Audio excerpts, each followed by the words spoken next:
us about some of the details of these new tariffs and which countries would be impacted the most.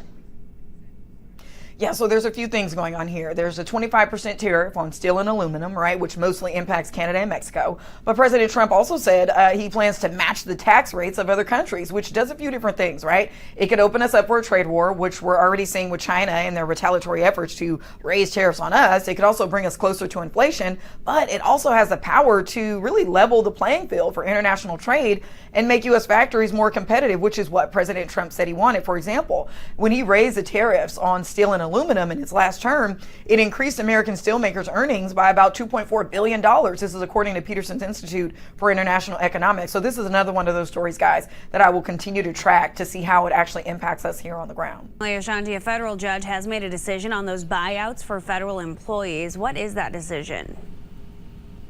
So he's keeping the block on the buyout offer until he issues a ruling on a preliminary injunction. Now, after President Trump announced the buyout and uncertainty really for these federal workers several weeks ago, we saw several protests, also several lawsuits saying that forcing the resignation of government workers under the threat of mass termination is considered an unlawful ultimatum. As a reminder, federal employees, they got an email with a subject line, fork in the road. And at the bottom of that email, there was a pre-written resignation letter offering them a buyout until September, which came with a lot of confusion because right now, you know, the government, they're only on a continuing resolution funded through March. So this is on pause for now and something else I will continue to track.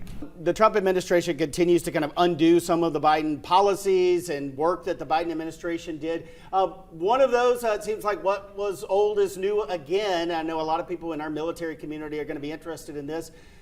Fort Bragg is back in North Carolina.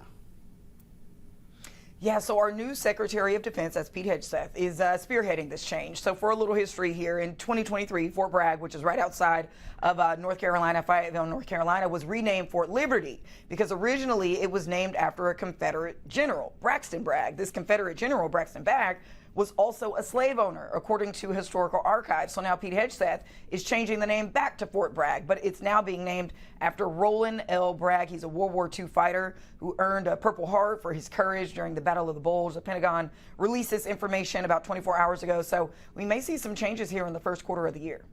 Be interesting to see if any other bases that were changed under the Biden administration reverse to old names, or they find, like you said, a Bragg that fits the bill, if you will, to rename it. All right, Ashontiford there live in Washington. Thanks for joining us this morning. Thank you. Well, one person